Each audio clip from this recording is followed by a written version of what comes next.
जब श्री राम जी को और लक्ष्मण जी को लेके जा रहे थे अपने आश्रम की ओर राम कथा में, तो महामुनि विश्वामित्र जी से चलते चलते राघव जी ने पूछ दिया कि गुरुदेव, ये जंगल में खर्राटे भरने की जोर जोर से आवाज कहां से आ रही है? ये कौन खर्राटे ले रहा है?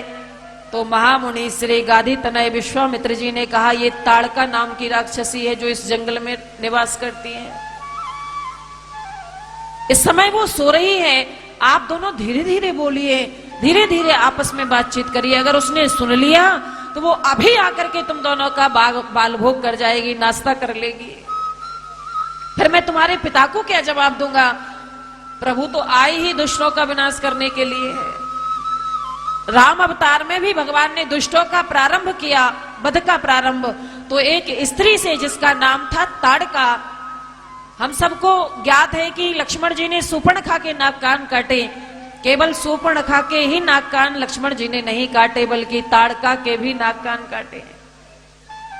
श्री रामचरितमानस में तो वर्णन है कि केवल सूर्पणखा के नाक कान काटे, लेकिन महर्षि वाल्मीकि जी कहते हैं, सौमित्रिर करोत क्रोधात द्रत करणाग्र नासिकम। हमारे श्री लक्ष्मण जी ने जो सुमित्रा नंदन है, उन्होंने ताड़का के भी नाक कान काट दिए, दंडित किया उसको। भगवान ने सोचा कि मैं तो आया हूं राक्षसों के वध के लिए। द्वापर में शुभारंभ किया राक्षसों के वध का एक स्त्री से जिसका नाम था ताड़का, और द्वापर में भी जब शुभारंभ किया दुष्टों के वध का तो एक स्त्री से जिसका नाम था पूतना। त्रेता में भी स्त्री को पहले मारा और द्वापर में भी एक स्त्री का ही पहले वध किया। तो कहने का उद्देश्य मेरा यह है कि हमारे महामुनि विश्वामित्र जी से जब पूछा तो उन्होंने कहा, शांत रहिए, धीरे धीरे बातचीत करिए। लेकिन प्रभु ताली बजा करके दोनों भाई आपस में कहने लगे, गुरुजी हम तो ताड़का देखेंगे, ताड़का देखेंगे, ताड़का देखेंगे। ताड़का को देखे बिना यहां से जाएंगे ही नहीं। और ताड़का ने आवाज सुनी, दौड़ती हुई जब आई, महामुनि विश्वामित्र जी भयभीत हो गए। अब आएगी और इन दोनों को खा जाएगी, मैं इनके पिता को क्या जवाब दूंगा? तो मंत्रों का उच्चारण अंदर करने लगे। जैसे ही आएगी मंत्र पढ़ूंगा, जल छिड़क दूंगा। मंत्रों में शक्ति होती है।